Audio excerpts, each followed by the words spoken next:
It's my absolute delight to introduce Professor Neville McFerrin, who we have already heard is an assistant professor in the Department of Art History at the University of North Texas.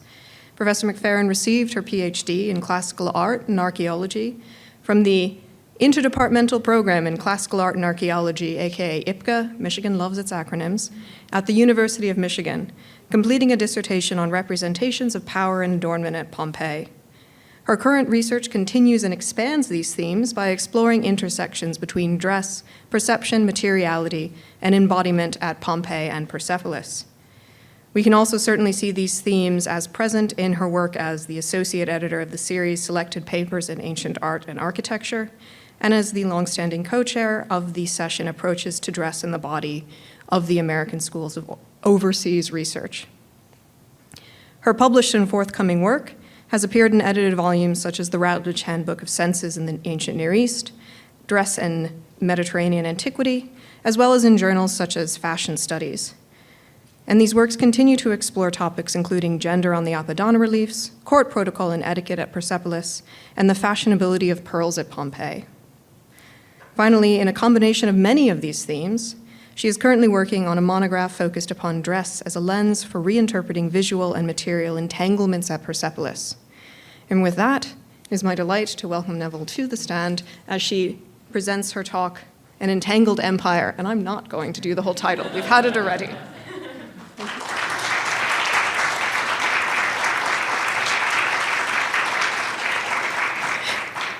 Hi, everyone. Before I begin, I have many thanks to offer. First, thank you to Gina for that very kind introduction and for facilitating so many things about this visit. I'm grateful to Rahim for the invitation to share some ideas with you all today. Thank you to Marissa Stevens for your thoughtfulness throughout the planning process, and to Lexi Henning, whose attention to detail and knowledge of procedures made everything run smoothly. I'm ever indebted to Margaret Coolroot, whose work is a beacon matched only by the light of her kindness.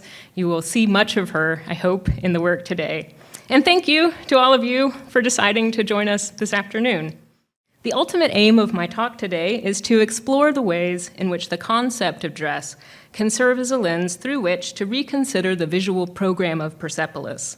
To do this, we will take a meandering path, one that focuses upon materials and upon the manipulation of materials to confront what the concept of dress can do. Along the way, we'll consider not only the term dress itself, but also the ways in which it has and hasn't been used in previous interpretations in an effort to suggest the potentials of a dress-based approach to the site as a whole. Okay, let's go. The site of Persepolis is redolent with transformative potentials. At this Achaemenid administrative hub begun by Darius I around 515 BCE upon the conclusion of his Egyptian campaigns, enmeshments of animate and inanimate, of stone and of skin, render categorical boundaries permeable as minerals metamorphose into beings and beings are transformed into light. This process is enlivened by the movement of living and depicted figures within the space, even as it is enabled by the deliberate manipulation of the affordances of the materials that constitute site and visitor alike. For the psychologist James J. Gibson, who proposed the concept of affordance, interaction is predicated upon perception, both of what a thing is and of what a thing can do. By emphasizing what materials can offer, provide, and furnish, reciprocal relationships between surfaces and the individuals who use them are drawn to the foreground. Such interplays are in effect from the moment that visitors to Persepolis set foot upon the stairs that give access to the Tocht. The dense firmness of stone and the smooth cleavage of the gray limestone that's the primary material used in the substructures, facades, and carved decoration of the site provides a workable surface, one that compels certain kinds of movement.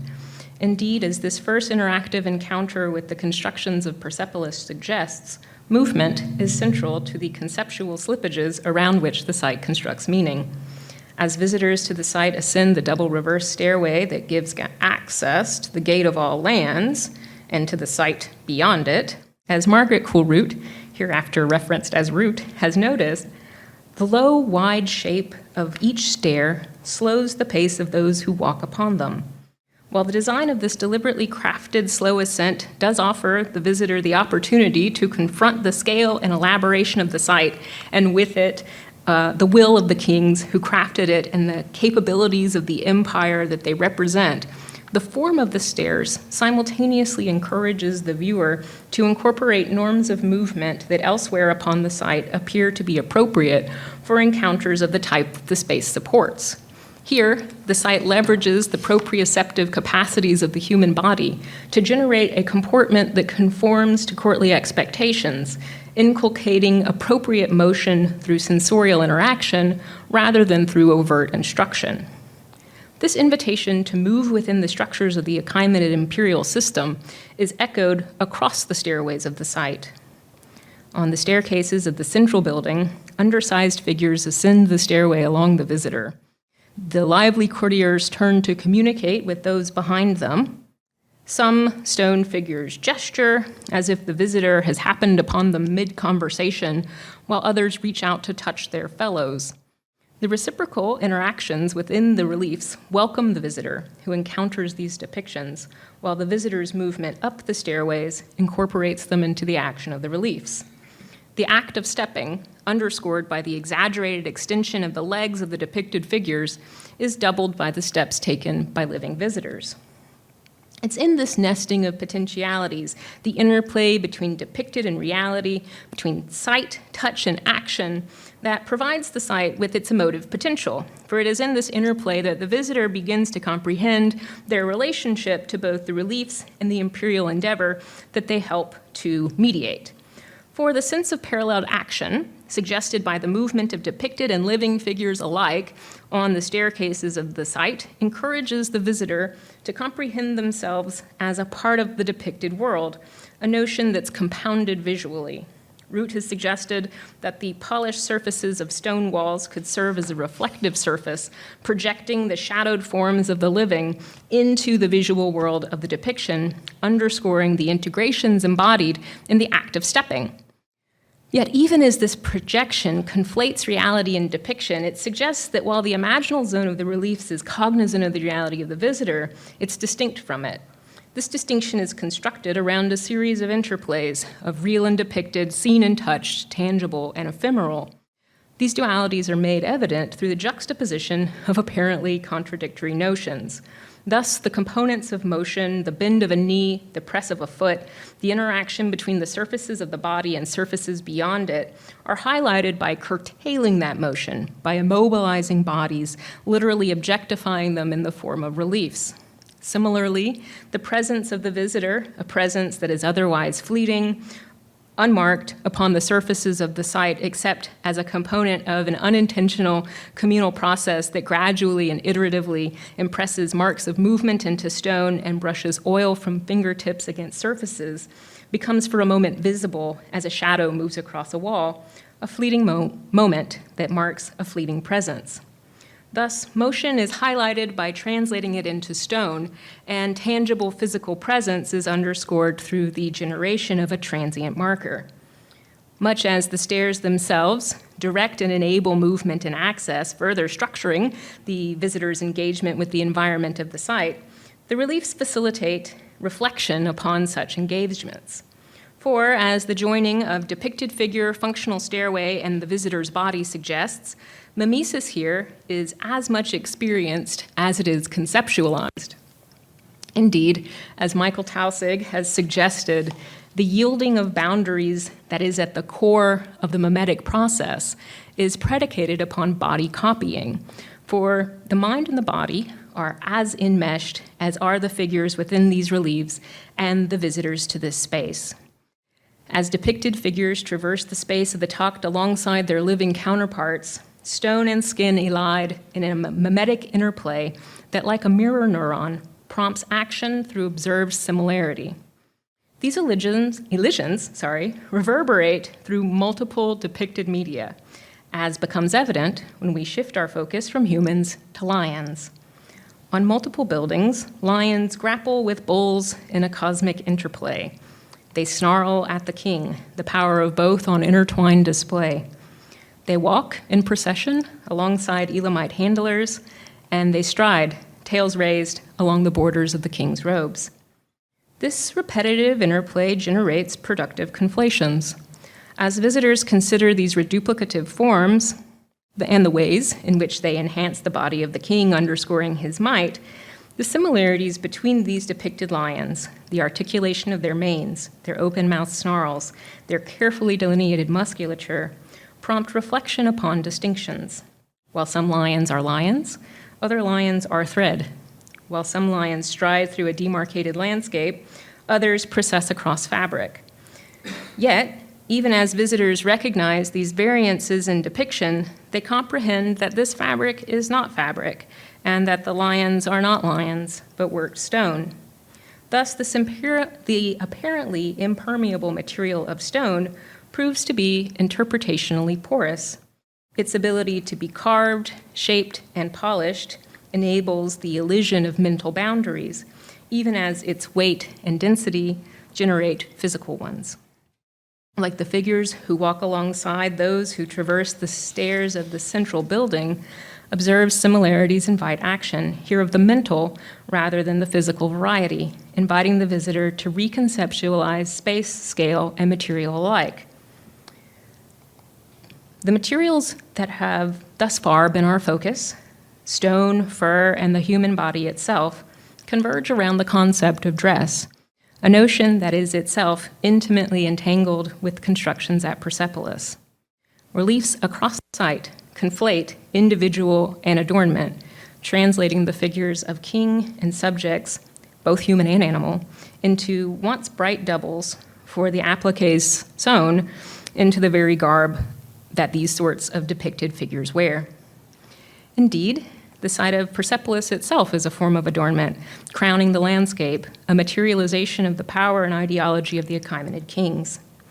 As visitors ascend those low-rising steps, they give access not only to the gate of all lands, but they also surround you with crenellations that recall the crown of the great king, seen here on the right from the Bisitun monument. These crenellations rise alongside them, and the form of crown and crenellation alike recall the mountain peaks that surround the site. Through such juxtapositions, king, construction, and landscape become reduplicative forms, and the royal body elides into structures both crafted and uncrafted. As the king is crowned, so his works crown his land, even as the landscape around the site encircles it, crowning it anew, joining human and divine, builder and built. These juxtapositions are perhaps most insistently expressed on the facades of the double reverse stairway of the Apadana, the multi-columnar audience hall capable of holding some 10,000 people that rises upon a 2.7-meter platform above the surface of the site. As elsewhere, encounters with these reliefs leveraged our intertwined senses, integrating a visitor bodily even as they incorporate them conceptually. On Wing A, lines of Persian courtiers stand at the king's back, while on Wing B, lines of delegates from subject nations carry gifts towards the ruler. The scale and composition of these wings and the figures within them equate courtier and delegate, suggesting that neither is more essential for the empire's function. Indeed, when courtiers and delegates interact directly, as is the case with the ushers who carefully guide each of the lead delegates, an exchange of touch underscores the reciprocality of the Achaemenid imperial system.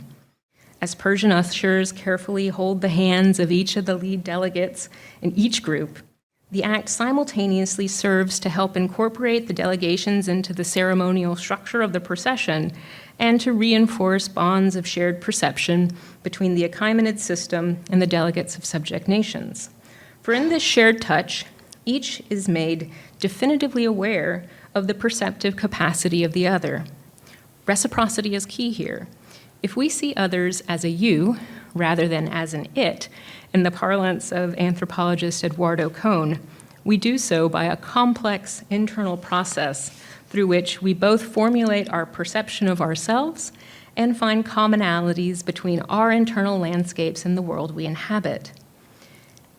In taking the hand of the delegates, the Persian ushers, through the medium of shared touch, acknowledge that the delegates are something more than an it, that they are agents capable of perception on a par with their Persian hosts. Thus, even as the act of visual perception distinguishes self from other, separating embodied experience from that which can only be observed, making others into objects, reciprocal perception, seeing, even as we are being seen, opens the opportunity to recognize others as agents in their own right. The capacity for such reciprocal recognition, the capacity to understand a place for oneself in the empire as one of many, is presented upon the Apadana as an insistent invitation through the iterative rows of delegates, ushers, courtiers, and guards that stretch across the north and east stairway facades. Upon these stairways, tension between similar and same, individual and collective, depend in part upon this repetition, and upon the distinctions that become clear through such repetition. For, as Zeynep Bahrani, following Gilles Deleuze, has argued, repetition is always a repetition of similar and not the same. On these facades, ushers, delegates, nobles, and guards all stand, as I mentioned, at approximately the same height. Few distinctions are made between physical forms, but there are clear variations in clothing and hairstyle, and shoes and adornments, both between groups and within them. Even as similarities in body size, body type, and facial features underscore the notion of cohesion that is central to the Achaemenid conceptualization of empire, no two figures on either the north or the east frieze are identical. Thus here, within the delegation of the Yauna, the articulation of a curl distinguishes one delegate from the next, while a variation in the volume of curls renders a shared hairstyle singular to each delegate. Such distinctions may seem minor, but they're likely a vestige, a hint at the potential for variation that would have existed in the once polychromatic environment of the site, where pigment could have further differentiated such figures, furthering the concept of what Margaret Colroot calls unity and diversity, both within the delegations and between them. Such analyses suggest the potentials of more closely considering the question of the ways in which a focus upon the depiction of dressed figures on the site can illuminate larger processes. Interest in dressed bodies at Persepolis is not a new one. Previous foci have most often been associated with questions of identification. Garment types that we see here suggest affiliation with the Yauna, while particular types of headgear distinguish Babylonians from Lydians. Such approaches, associating depicted dress to known realia and contemporary visual comparanda, often seeking to join these depictions with terminologies provided by our inscriptions and by texts, has its roots in the documentary practices of costume books, largely coming out of the 16th and 17th centuries. The concept of costume is rooted in the drive towards scientific documentation prevalent in Enlightenment period Europe. Here, contemporary dress practices from multiple regions are often isolated upon a page, generally framed, sometimes with decorative borders, and described using relevant terminologies in a parallel to the visual presentation and taxonomic nomenclatures used to document and describe flora and fauna. As early as 1590, when Cesare Vecellio published his monumental on the ancient habits and the modern ones of diverse parts of the world, these explorations included considerations of what Vecellio terms ancient habits. For Vecellio, such explorations are largely confined to explorations of ancient Rome because his work is organized around encounters in Venice. But by the 18th century, as the French in particular become interested in modes of dress referenced in Greek and Roman texts, this interest, as Eileen Ribeiro has argued, prompted publication of costume books focused on historical costume rather than the ethnographic approaches to contemporary dress that had previously dominated the genre. It is in these texts that we see the longevity of interest in Achaemenid dress and perhaps also dress at Persepolis in particular. For André Lenz, in his 1776 edition of Costumes of the People of Antiquity, devotes a section of his chapter on what he calls the dress of the barbarian nations, to Persia in particular. And there he cites Herodotus, Strabo, Diodorus Siculus, and Xenophon as the authorities behind his remarks.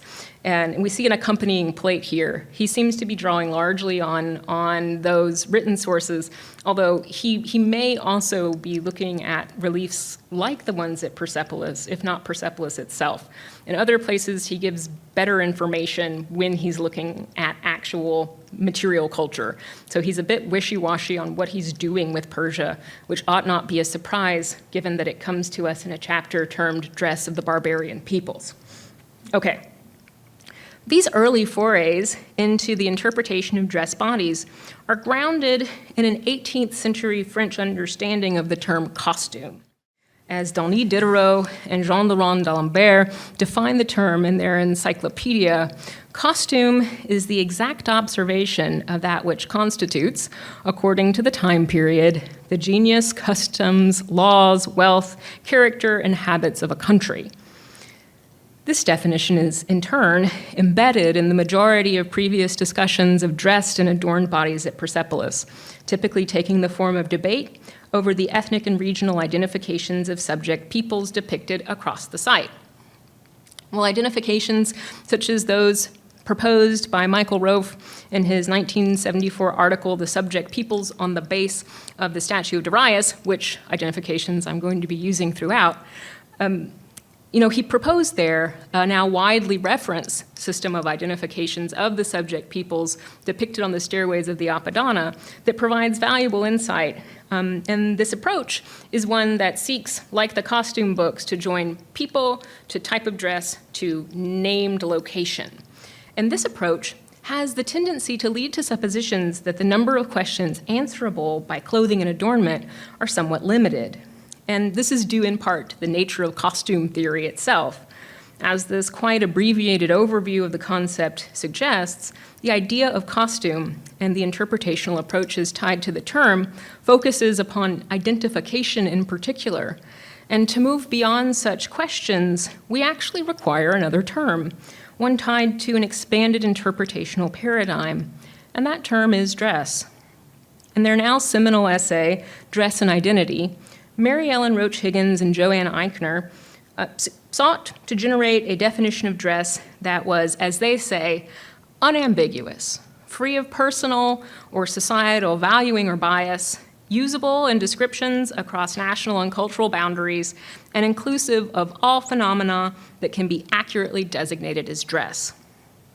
Their conceptualization of this idea and its extensive list of potential subtypes and bodily modifications have enabled subsequent scholars to move beyond the lists and reconstructions that previously dominated discourse on similar themes. Within these reliefs, dress serves multiple simultaneous and conceptually convergent functions. Dress does serve to distinguish one group of delegates from another. Yet even as the careful depiction of multiple modes of dress attests to the empire's ability to absorb multiple groups, the similarities, as we mentioned, in bodily scale and features between these groups and the Persian ushers who lead them suggest their equivalent status within the empire. Such tensions between differentiation and connection are inherent to discussions of dress and empire alike. As Georg Simmel noted, dress serves both as a means of individuation and as a marker of group affiliation. Similarly, an empire is both a singular entity and a conglomeration, a whole composed of multiple constituent units. But beyond such questions of the scope of an empire and the use of dress as an identity marker, the reliefs on the Apadana assert the constitutive capacity of dress. This capacity is one that's central to the program of the Apadana as a whole, for delegates don't only wear dress, they carry it. Here, in the first of the delegations, commonly argued to be composed of meads, we see weapons and armlets, sleeved garments and leg coverings, each carefully held to respond to the affordances of the thing carried, as here, where this dagger rests upon the palm of a delegate, highlighting the rigidity of the material while underscoring the presence of the sheath. While such weapons might be lifted in rebellion, here instead the weapon is offered as a gift, Indeed, as the delegate's hand wraps around the covered blade, we're visibly reminded that the destructive power of this prosthetic device has been deliberately blunted. It is a gift and not a threat. While most are willing to consider armlets, garments, and leg coverings alike as a form of dress, daggers such as this one force us to confront our categories, and at Persepolis, such confrontations are particularly productive. For Roach, Higgins, and Eicher, the concept of dress is restricted to bodily modifications and supplements. Their list of potential modes of dress explicitly excludes interventions in objects which they associate with the concept of fashion, amongst which they count houses and automobiles. But while such things may not modify the body, they could, in a more expansive definition, constitute body supplements, things not unlike fans or swords or mirrors. One might argue that an automobile could serve a function not unlike other modes of dress, altering the space which the body occupies, serving as an accessory that echoes, encloses, and moves the body, perhaps even serving as a prosthetic extending the body's capacity, rather than resting within it or upon it, which would suggest that it's a thing separate from the modification of a body. This issue may be one that has long been implicit in discussions of dress, and Roach, Higgins, and Eichner's less preferred term, fashion. The issue might be one of function, an idea that's a locus of categorical bias. If it has a definite function, it's often excluded from both dress and fashion. So if it involves something that's not covering the body, it must be distinct and different from this set of terms. A blade, such as the one carried by this delegate in the delegation of the Medes, can be dress, I argue, and so do other people. For such an implement is an object that enhances the capabilities of the body. And there are also objects worn upon the body, interacting with it directly, as we see here upon the usher who leads the Armenian delegations. Yet, we could also take things a step further and argue that swords are jewelry. They typically are made of metal, which may be engraved or elaborated upon with filigree and repoussé. In material and in technique, there's little separation between a sword and a pin. Indeed, as Michelle Marcus and Megan Cifarelli have discussed, pins, like swords, can serve as weapons. So terminological distinctions between things like weapon and jewelry are perhaps better evidence of bias than they are an indication of difference. Similarly, while automobiles and chariots serve a definite function to convey people from one area to another, this does not preclude their inclusion in the category of dress any more than it does preclude their inclusion in the category of fashion. If body supplements are included within the term dress, and if body supplements aid in task performance, as Eicher and Roach Higgins argue, then automobiles or chariots, which aid in moving between locations, can be a form of dress, much as they can fall under the umbrella of fashion. And if we take such an expanded view of dress, a pattern across the delegations of the Apadana begins to become clear.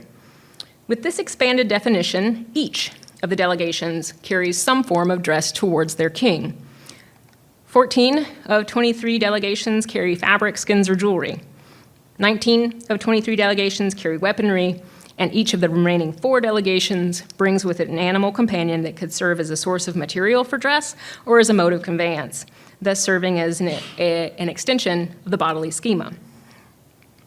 Yet, including such modifiers as modes of conveyance within the concept of dress, in many ways runs counter to the desire to differentiate dress from fashion, a term which refers to many kinds of material and non-material culture products. To discuss the distinction between dress and fashion, Eicher and Roach Higgins generate a list of things that are fashion, but not dress. This list is wide-ranging. It includes houses, music, forms of recreation, automobiles, like we mentioned, but it's not exhaustive. And if we define fashion more generally as time-determinate change, then almost any crafted entity can become fashion. Some of these things aren't body modifiers. Strictly speaking, music isn't, although it can encourage changes in comportment that do intersect directly with the concept of dress. And as this connection suggests, the broad scope of the term fashion invites productive juxtapositions and encourages categorical slippages. And the reliefs of Persepolis are particularly interested in such slippages. Even as delegates carry components of dress to the king, they themselves are dressed, and they themselves become dress upon the monument of the Apadana itself. For as its crenellations and depicted rosettes suggest, the staircases of the Apadana are as dressed as the people who traverse them. Thus, the lions at Persepolis are simultaneously markers of the Elamite delegation's willingness to participate in the imperial project, and as we mentioned, they take an interesting form upon the embroidered decoration of the robe of the king and the decoration of the Apadana, which in its form itself may represent embroidered fabric. Similarly, horses and camels and carts serve not only as tribute signaling participation in imperial processes, but also as dress, things with which the king makes himself. Here, dress makes the king, and through him, the empire as a whole. And the king's people both offer this dress in the tribute procession depicted upon the Apadana and become this dress for the Apadana. So the monument here doesn't just depict dress, it also depicts the process of making. And through its composition, its repeated figures and reduplicative registers, it asserts that such processes of making are ongoing. It further suggests that dress is a process of making, and the reliefs themselves draw our attention to this, highlighting the materials of dress in multiple iterations. So here, as members of the Assyrian delegation lead 2 rams, their hands grasp the woolly coats of the animals, drawing the viewer's attention to both the texture of the wool and to the concept of wool as a material.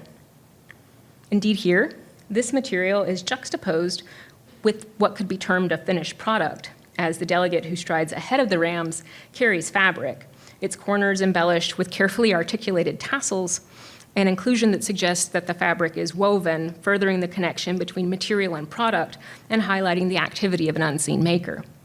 Indeed, through such juxtapositions, the construction of the king becomes an even more complicated endeavor. While the delegates of the Apadana may offer tribute that could be used to dress the king, the depicted king himself is already dressed. His hair is carefully coiffed, his long curls arranged in orderly rows. His beard is similarly well tended, its length a marker of his virility, even as its tight curls and straight edges are evidence of the attention given to his grooming.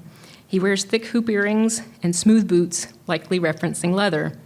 The voluminous sleeves of his robe fall in cascading folds from his outstretched arm, even as the fine fabric bunches beneath his thighs, which are further highlighted by the band that runs from his thigh to his feet, where his long robe terminates in a border that, like the band above, was once likely differentiated from the rest of the garment through the use of multiple colors. The king is constituted by his dress here on multiple levels. If we believe Plutarch, which we may or may not in this case, or ever, the king's coronation depended in part upon dress. Before becoming king, a prospective ruler first removed his previous dress, then put on a set of ceremonial clothing once purported to have been worn by Cyrus the Elder. Investiture here is a clothing-based proposition. Kingship is worn. Yet, even as the Apadana argues, the garb of kingship is crafted from the materials of the empire. The dress of the king comes together from resources drawn across his domain, and it's crafted by the hands of many invisible actors. And if we pause for a moment to consider the practicalities of the king's dress, we can note that while it might be possible for the king to put on his own shoes or step into his own robes, the carefully shaped curls that fall in well-ordered rows down his neck would be difficult, if not impossible, to achieve without assistance. Even if the king can put on his garments or his shoes without the intervention of another party, he did not weave this fabric, nor did he sew his elaborate sleeves. He didn't raise the animals that provided the leather for his shoes, nor did he shape the gold that is likely the material of his earrings, as the ductility of gold allows it to be formed into hoops like we see here. It works much more easily for that, as opposed to other materials. So the king here is made by his dress, and his dress was made by the hands of a host of hairstylists and cobblers, shepherds and weavers, goldsmiths and miners. He is what Anne Jones and Peter Stalybross term a hybrid subject. a personage who's composed visually, not as a realistic representation of an individual, with an emphasis on what we might term portrait features, but as a subject composed by artisans, by the makers of his dress and the makers of the monument that depicts it. And this is another attribute that's shared between the king and his depicted subjects, as the depicted subjects of the Apadana are similarly well-groomed and fastidiously dressed. They, like their king, are hybrid subjects in both reality and in depiction. And it's through the concept of hybrid subjects that modern viewers of these reliefs and these visitors can begin to grapple with a problem of perspective that can otherwise prove troublesome. For many modern scholars educated in a post-Enlightenment tradition, identity is individuated. Yet the concept of a self as we frame it, as an entity that stands separate both from others and perhaps even from our own bodies, is a post-Cartesian development. For the Achaemenid kings who commissioned the reliefs of Persepolis and for the people who once traversed the site, identity was much more likely a collective proposition. Even if the Achaemenid kings could not know that their capital would one day be visited by people who conceptualized themselves as separate from both the materials and the people who surrounded them, they did entertain and address the notion that not all of their subjects shared a common experience of empire. To persuade these subjects of the efficacy of the Achaemenid imperial system, they turned to a shared reference, dress. And as it happens, this is a reference that we too can grasp. For even if we frame ourselves as Cartesian subjects, as subjects who, in Jones and Stallybros's words, are most truly themselves when imagined as prior to or even separate from the heterogeneous materials that compose that subject, we still turn to dress as a means of constitution. And our dress, like that of the Achaemenid king, is still wrought by other hands. From the shape of my hair to the tread of my shoes, my everyday experiences and my ongoing social performances depend upon the work of others. And in this way, even as I stand apparently alone, I'm part of a collective.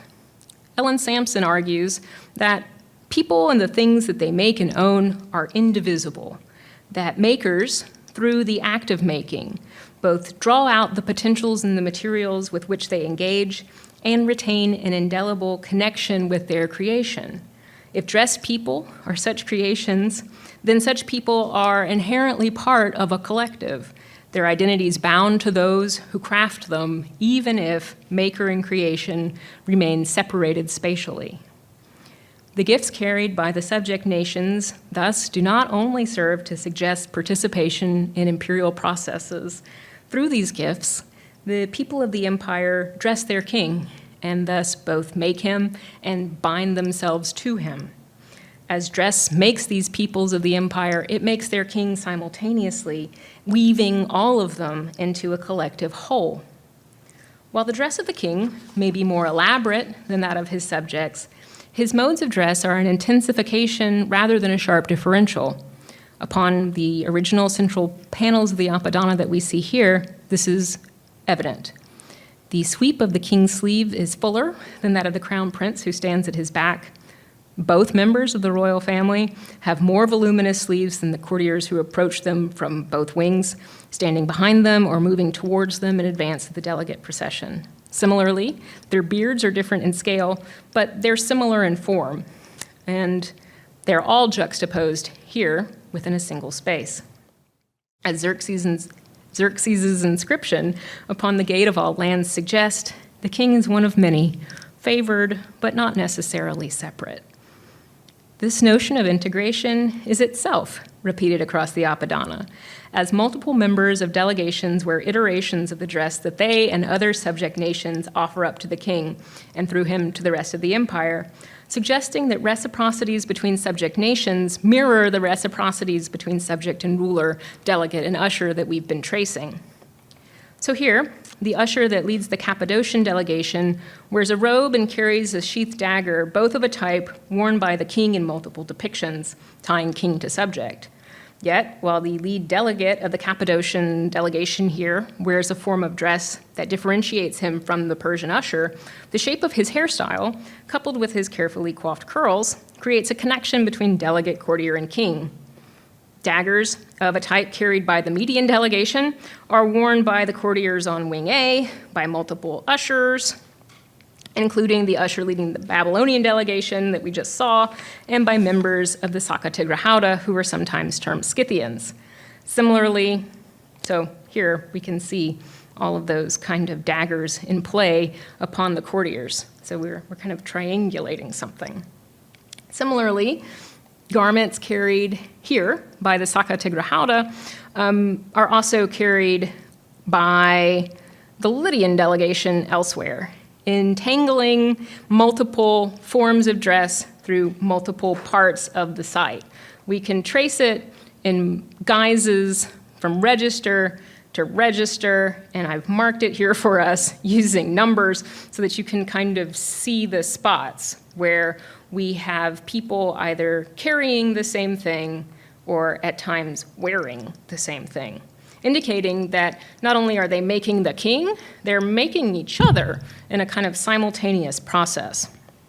And all of these make the site as well, as a brief foray back into the question of affordances can help to highlight. Here, we see a member of the delegation of the Sacategrahauta who grasps carefully rendered bracelets. He's the first delegate in our lineup here. These bracelets are close doubles for examples found in the contemporary material record. And as this delegate's hand clutches the bracelet, the affordances of metal and stone are put on simultaneous display. The rounded edges of the depicted bracelet suggest that the metal that forms it is ductile, capable of being drawn into wire, suggesting that it is the sort of gold bracelet we saw a second ago. The articulation of the ram's head terminals suggests the malleability of the metal, its ability to be shaped. And even as the delegate grasps the bracelet tightly, his hand curling firmly around it, the metal doesn't deform beneath his hand, emphasizing its essential firmness. Such affordances are made clear in multiple delegate groups. Here, a Lydian delegate again holds two bracelets, these ones with griffin head terminals. The firm grasp of the delegate is perhaps even more apparent in this depiction. A tendon strains against the skin of the delegate's bare forearm, suggesting both the strength of his grasp and the suppleness of his skin, and further highlighting the rigidity of the bracelet. Even this firm grasp does not deform the shape of the bracelet as a whole. And if his skin is so malleable as to shift around the curves of his own tendons, the edges of the bracelet almost certainly cut into the undersides of his fingers, a sensation that is perhaps one of the utilities of the affordance of the material for the wearer. For while these delegates don't wear these bracelets, bracelets are worn. While these adornments are held aloft, the efficacy of their materials for a wearer is also rendered elsewhere within the Apadana system. Here, so we can see some of it worn here, and here we see a Persian usher grasping the hand of a delegate, leading him towards the central panel that we considered a moment ago. Both usher and delegate wear large hoop earrings. As in the case of the bracelet tribute carried by the Sacategrahauta that we saw a moment ago, the affordances of the material of adornment enable certain types of interaction for these wearers. The thick rounded loop of the earring hangs suspended against the cheeks of both men, the weight of the hoop tugging upon the lobe of the ear, even as its smooth surface slides against the beards of both. For the wearer, interaction between metal and skin underscores the affordances of the materials of the body as much as it does the materials of the adornment. Smooth metal contrasts with the carefully groomed hair of the beard as it pushes against it. Its weight and rigidity can shift the hairs beneath it, pressing them against the skin of the jaw and the cheek, so giving the wearer the opportunity to experience the touch of their own body as they would experience the touch of another. The juxtaposition of metal, hair, and skin simultaneously highlights the capacities of skin itself. The brush of metal and hair against the cheek engages the cutaneous senses, conveying tactile, thermal, painful, and sensations of like temperature simultaneously. While While a beard could itch, the spatial localization provided by the earring invites a wearer to remember that itch. Similarly, as the conductive metal of the earring warms to meet the temperature of the body, the initial sensation of alterity as cool metal is put in close proximity to skin gives way to incorporation, the shared temperature inviting the wearer to experience the earring as a component of the body, with wearer and worn forming a homogeneous unit, one that, in the case of the earring, is further underscored by the wearing apparatus. For, while bracelets and necklaces may encircle the form, earrings wind through it, further eliding the boundary between individual and adornment. Indeed, as the post of an earring pierces the ear lobe, the firm surface of the metal emphasizes yet one more affordance of skin. The wearer's skin doesn't deform the metal, it conforms to it. When habitually worn, heavy earrings can elongate the earlobe, making visible the elasticity of the skin, a double for the malleability of the metal of the earring. So skin here is elastic and porous, penetrable and resilient. And much as skin reshapes itself around an earring post or folds around a tendon, it expands as the body grows. And similarly, fabric can form such a flexible barrier, a pliable container. Light and tractable, fabric, much like a liquid, flows freely while maintaining its own volume. In the extended material interplay of the Apadana, metal deforms skin, but skin reshapes fabric. And we see this in multiple modes, perhaps most clearly here within the Babylonian delegation. As fabric falls across the hand of a Babylonian delegate, the fabric shapes itself around his hand, outlining the shape of his cupped fingers as it falls over them, while the shape of his outstretched palm presses the surface of the fabric upward, interrupting the smooth drape of its own weight and the additional weight of its tasseled border, which pulls it towards the ground. Like the skin beneath it, this fabric forms a manipulable barrier. To alter the form of a metal adornment is to weaken it. It can't be reshaped indefinitely. Even if a wearer has the strength or the skill to force earrings or bracelets into new shapes, the act of pressing against the metal surface might snap it. Its rigidity is a key component of its functionality for a wearer, but it also disallows user flexibility. If one would like a bracelet designed for the wrist to sit higher on the arm, you have to either buy a new bracelet or produce a more shapely bicep. You have two options. But as the range of the depicted garments on the Apadana suggests, if one would like to alter the shape of a fabric, you only have to move it, weighing it, pinning it, holding it, or sewing it into the desired position. Fabric defines and highlights the space of the body. It serves as a haptic and visual barrier between the skin and the exterior space, and it draws attention even as it prohibits the complete perusal of the form beneath it. And fabric also, like the stone steps that give access to the site and the buildings on it, acts upon the body to produce certain sorts of deliberate motion. Much as these shallow stone stairs that we've returned to several times influence the movement of those who walk upon them, creating a measured pace of ascent, the weight of garments of all sort depicted on the site, made heavy with embroidery and appliques, underscore the formality of the occasions on which they're worn, in part through prohibiting the ranges of motion that a wearer might be accustomed to enjoy in other attire and other situations.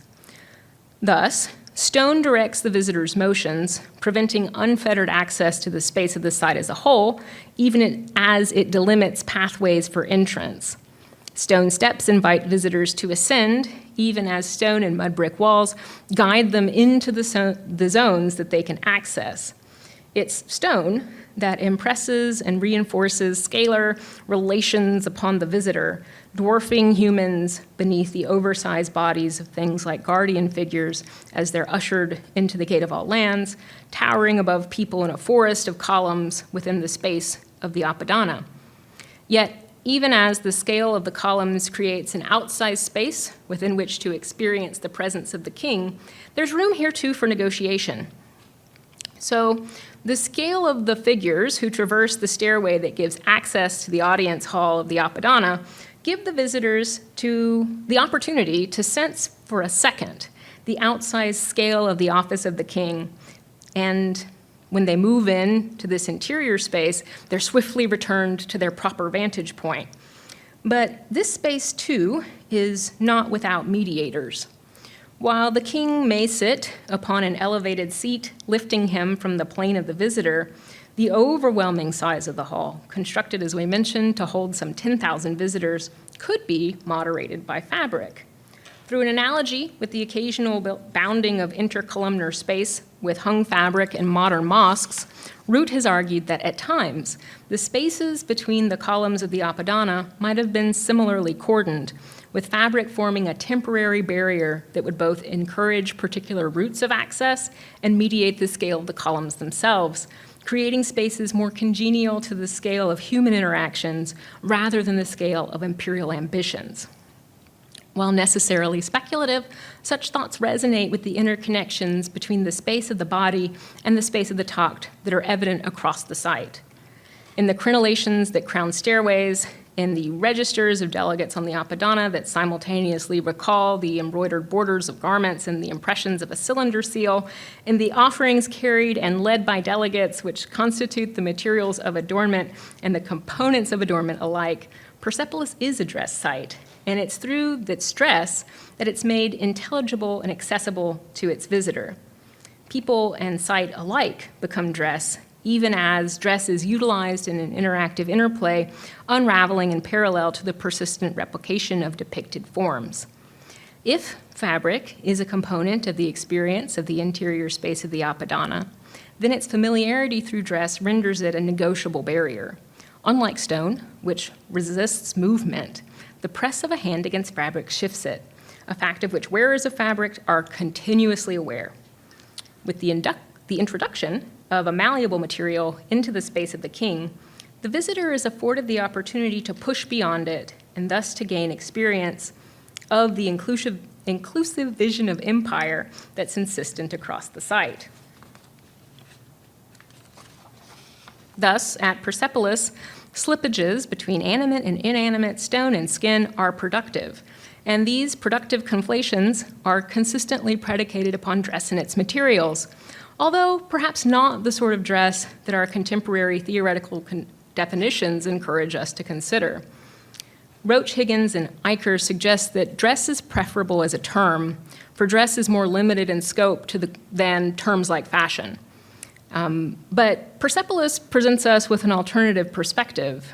While the site may not comment on questions of time-determinate change, on the topic of the efficacy of slippage, it's resolute. It asks, if skin is a material like any other, if hair is not particularly unlike wool, if bodies are both adorned and adornment, then are dressed bodies altogether unlike dressed walls? Lewis Carroll crafted impossible questions to underscore the utility of incomprehension and unconventionality alike. When the Hatter asks Alice, why is a raven like a writing desk? The juxtaposition of two unlike things prompts unanticipated connections. For modern theorists of dress and fashion, such impossible questions can similarly prompt revised understandings. Interplays between walls and bodies at Persepolis suggest that if dress is distinct from fashion, it is not because walls and bodies behave all that differently. When the reliefs of Persepolis consider skin, its affordances resonate fully with the affordances of stone. Stone can take on the guise of fabric and metal alike, much as skin is both yielding, like fabric is, and elastic as metal can be. Stone, like skin, sweats. And it is with stone that skin is actively conflated here, both in depiction and in experience. For as visitors gaze at the once polished and painted stone surfaces of reliefs, they join with those representations, projecting the skin of the visitor onto the skin of these depicted individuals, rendering living as depicted in an interplay that is ephemeral and lasting simultaneously. Dress is thus intricately woven into the fabric of the site of Persepolis. Through dress, king, courtier, and delegate alike are constituted and their shared personhood respected. Through dress, the king is made by his people, and on walls of buildings across the site, king and subject alike are dress, adorning the stone bodies of the buildings that together are the manifestation of the king's power. The durable body of kingship that endures as dress upon the landscape, even as one king's own ephemeral body gives way to his successor. Persepolis doesn't only depict dress, it is dressed, and it becomes dressed. Thanks.